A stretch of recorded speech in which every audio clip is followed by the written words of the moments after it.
So, gases were 3.4 through 3.6 for College Board sections, and so solutions and mixtures are going to be these four next sections in the exact order. So, here we go. 3.7, boom. Alrighty, so there's shortcuts I like to use for solutions. So you could see them here. Solutions is that, concentration, volume, and reaction. You've seen the reaction one before, but it doesn't hurt to see it again. I like using shortcuts for long words. I highly recommend doing that whenever you are taking notes. Make your own shortcuts for stuff. These are just shortcuts that I happen to use and have either seen before or made up on my own when I was in college. So cool. Alrighty. So review. We have homogeneous or homogeneous mixture versus heterogeneous mixture. And so homogeneous mixture, particles are evenly mixed, so they're uniformly compositioned. They look the same throughout the whole thing. These are also known as solutions. Now, solutions is a mixture that can be a liquid or a gas. We, as a society, are very used to calling solutions liquid things, usually aqueous, dissolved in water kind of thing. But technically, solutions are gases, so as well. So make sure to know that for definition purposes, which is why I highlighted it. Okay. The properties that are macroscopic, so properties we can see, are not varied because it is homogeneous. So throughout the whole thing, it's going to have the same properties. So like I said, the misconception phase of matter could be a liquid, could be a gas. Aqueous, in case you don't remember what that is when water is the solvent, meaning water is dissolving the thing. And so this is typically what we've been using in labs. Cool. So here's a quick picture. You got salt water, for example. Salt water is salt distributed evenly in water. So the ions of whatever salt is dissolved is spread evenly, and so it would have the same uniformity. The air around us is also a solution. It is homogeneous. It's a mixture of a whole bunch of gases. So we got our oxygen, our nitrogen, carbon dioxide, and a whole bunch of others. And so, it is uniform throughout the whole thing. Heterogeneous mixtures, they vary depending on the location in terms of properties. So some chunks of a mixture could be conductive, some might not be. And so you need to check locationally the different properties about them. So an example of this could be pizza, right? So you have the different ingredients of pizza, and it is not the same throughout because you have the bottom crust part, you got the cheese part in one location technically, you might have the toppings in specific locations, but they all have different properties. Another heterogeneous mixture is sand at the beach. If you grab some random sand, you might get some tiny rocks, or maybe you'll get some glass, maybe you'll get some seaweed or something. And so heterogeneous mixtures are varied throughout. Now, in terms of seeing something on an AP test, you cannot tell if it is heterogeneous just from reading the problem unless it tells you something specific, like, again, the macro properties or the fact it looks very different throughout. Homogeneous mixtures is a little easier to tell because solutions. So if I have something that is in liquid form that is a mixture of some sort, then cool. Alrighty. So I highlighted some parts that the AP test likes to use. So solutions is the word they like to use for homogeneous mixtures. And the word mixture, in general, they mean heterogeneous mixture. Confusing? Yes. So just be very careful about verbiage. All right. This is a Gen Chem map I use, obviously, as I said, in Gen Chem.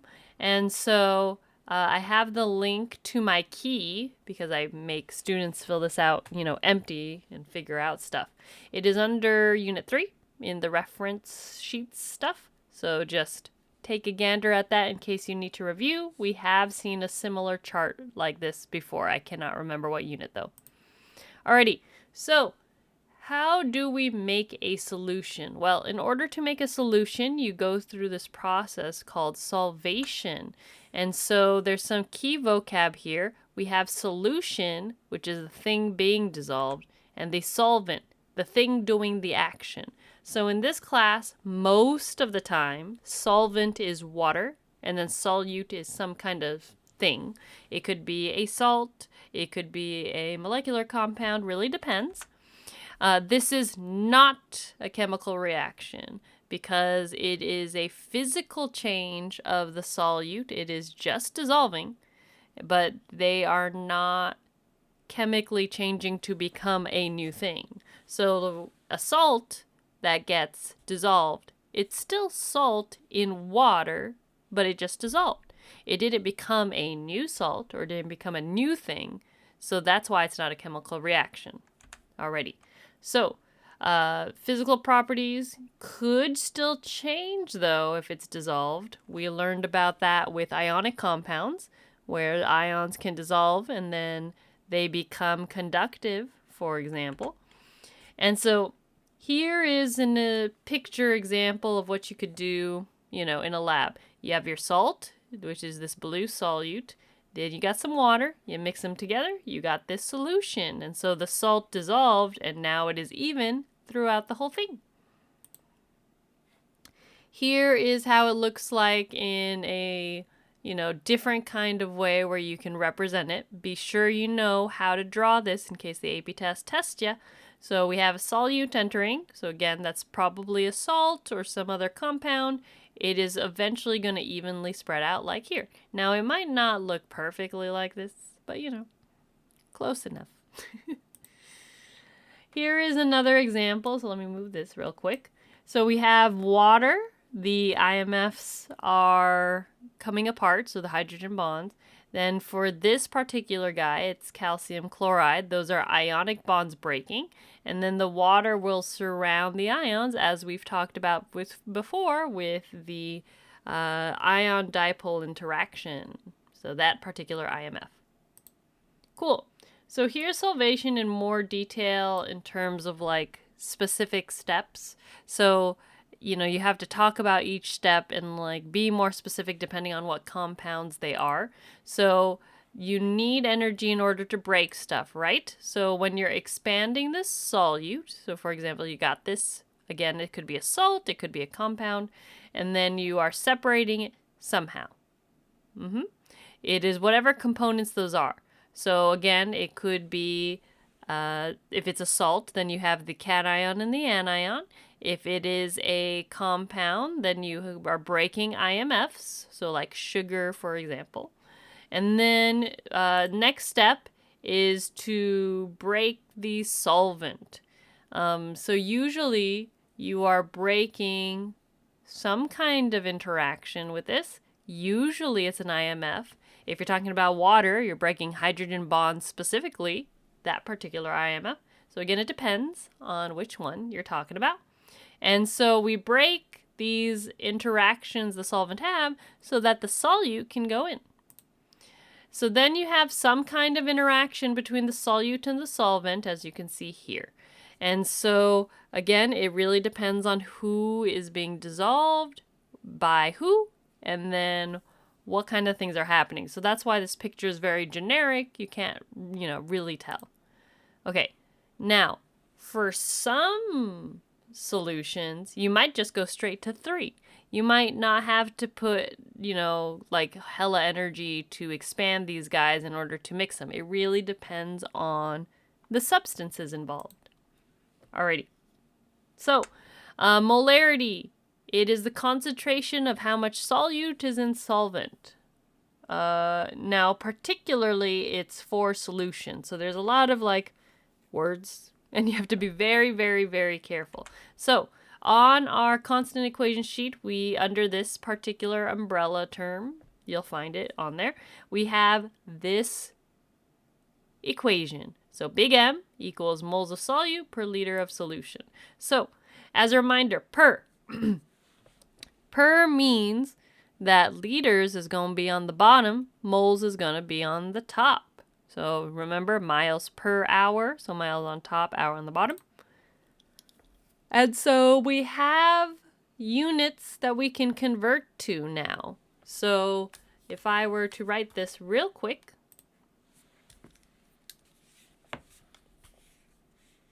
so we have big M, as stated here. We can now change that to moles per liter automatically. So anytime you say big M for solutions, you can go ahead and make it its components rather than writing big M. So again, it depends on what the problem's solving for in order to cancel out units. Cool. We have these symbol brackets. So we got these square parentheses. And if you have the solute inside, that is going to designate whatever solution you're making. So for example, if I have something written like this, we have square brackets, sodium hydroxide, I forgot to capitalize the O, and then 0.5 molar. So this is just saying I have a solution of sodium hydroxide where 0.5 moles of NaOH is in a liter of solution. So again, I could write it differently depending on whatever problem I'm trying to solve for. If it's like a Stoichkey one, for example, that could be 0.5 moles per liter. And I could write moles of like NaOH, for example.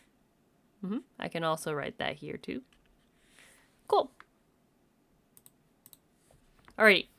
There's two other equations you might run into in college, depending on your chem professors, but this is not on the AP test. So we have mass percent as listed here and molality, which is listed there. So again, you might run into these, really depends on your classes you take in the future.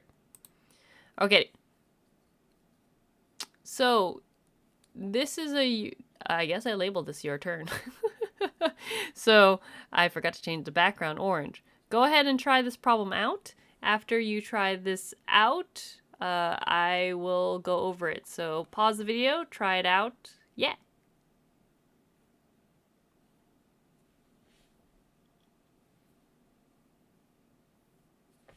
Okay. So we can decipher some stuff. I always like to use the guess method, right? So we have concentration. What's the concentration? So my molarity is question mark. And so I have a volume, which is that. And then I have a mass, which is this. And I have iron 2 chloride. So iron 2 is +2. And then chloride is -1. So that's going to be FeCl2. Cool. So you need to take the 200 grams of FeCl2, and then you need to convert this using molar mass. And I forgot to get the molar mass, so let me pause this real quick. Okay, I just Googled it because I'm lazy to calculate it. So we have 126.751 grams of FeCl2, and then we have 1 mole of FeCl2. Cool. And so then I have to calculate the moles of this. And so let's do that real quick. So we're going to have 200 divided by 126.751. And so that's going to give me 1.577. I'm just going to do hella sig figs. 1.577896 moles of FeCl2. Because I like to do sig figs at the very end. You want to try to keep as many units as possible to get less rounding error. So we have moles of FeCl2. And so now I need concentration, which is big M. So reminder, big M is moles per liter. And so I take this moles, 1.577896 moles of FeCl2. And then I divide that by the liters. So I have 450 mils. I want to convert that to liters. So that's going to be 0.450 liters. So 0.450 liters.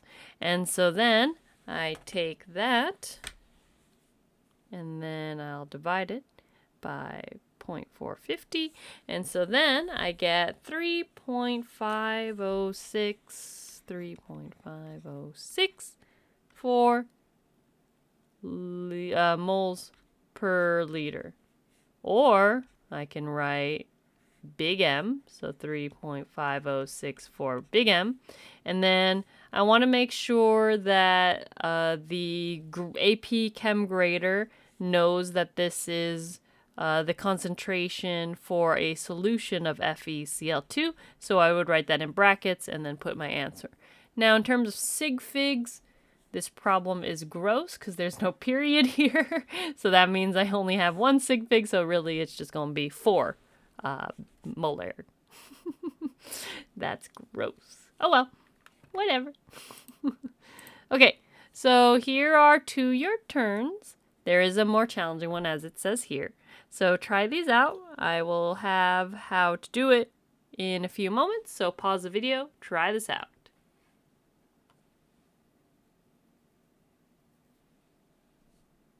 Alrighty, ready. Bam, bam. So first you need the equation, then you need to get the molar mass, right? And I have a volume, I converted it to liters, and then I have a mass. So it is ammonium sulfite, so I use the molar mass to convert to moles, boom. And then our formula is M equals moles divided by liters of solution. And so I just plug and chug, boom. It's going to be 2 sig figs because the 2 answers given earlier were 2. Coolio. Now, the more challenging one. So, we have some givens. I highlighted the part that is sig figs, okay? And it says assume volumes can be added together, so I added those together.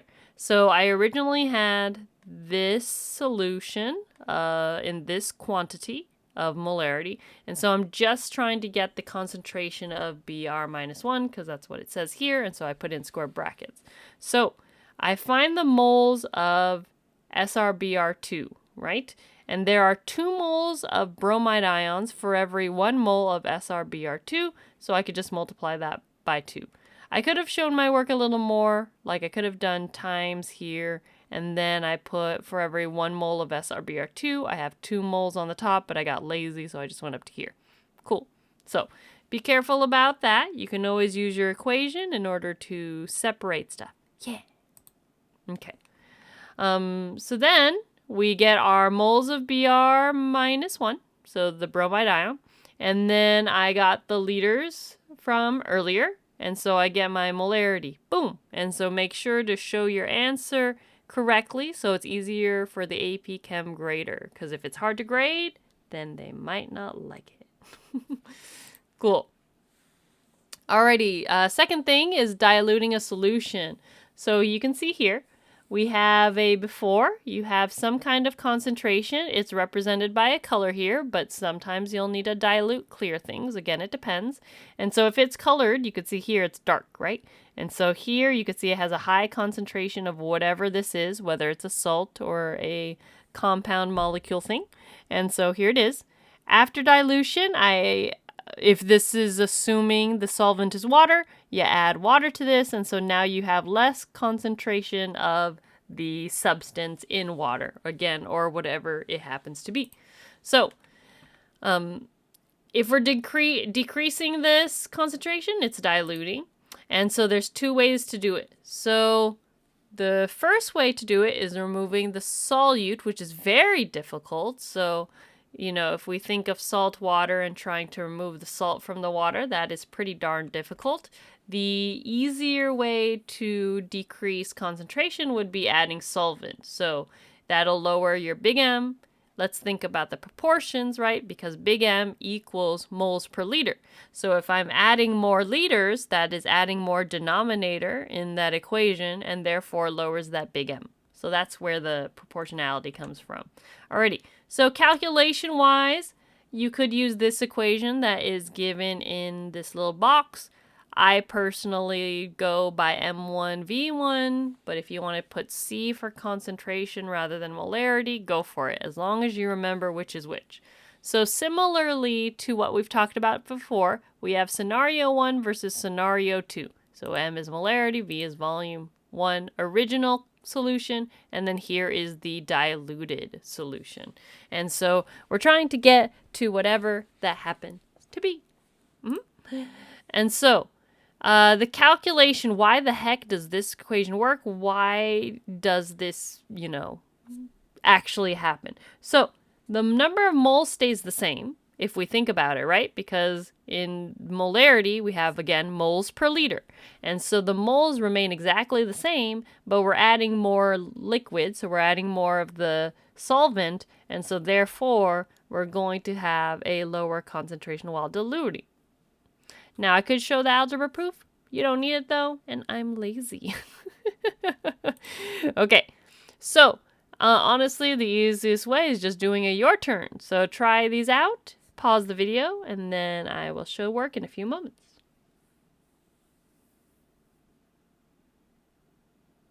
Alrighty, ready? Here we go. Boom, boom. So I use the guess method because it's the best. So we have the ones, we have the twos, and so I need to solve for M2 using algebra. So it's just good old algebra, and then we plug and chug, and we get molarity. I checked that my liters canceled out, and I got big M, which is correct, and so there we go. And then for number 2, now, is this a tricky question? This is requiring a little bit more than algebra. Now, would the AP test actually ask a question like this? They could, which is why I have included it as a question. The likelihood isn't high, but it ain't 0, so that's why I included it. So, as I said in this highlight here, we don't know what the volume is, so I just used variable, but I do know that we added 160, as it said here, to the volume. So that's why it's at x and then x plus 160. And so I could solve for x by doing algebra. So x5 times x, we got 0.3 to distribute between the x and the 160, and so that's where I get the 0.3x plus 48. I solve for x doing math, and boom, I get x. So we have 10 mils that needs to be added to 160 milliliters of the water to get that this solution and dilute it to 0.30. So be mindful. Again, this probably wouldn't be asked, but it's good to know. It is just a good old basic algebra. Cool. Now, our stoic problems are interesting. We have several things we can use. We got our gases at STP. So if I have a gas at STP, I can use 22.4 liters per mole. I got my solutions now, molarity. I got moles per liter. I got my molar mass with grams. We got the various particles with Avogadro's number. So stoic problems are fancy now because now we have different conversions. And so we'll practice more stoicy problems another time. Alrighty, bye.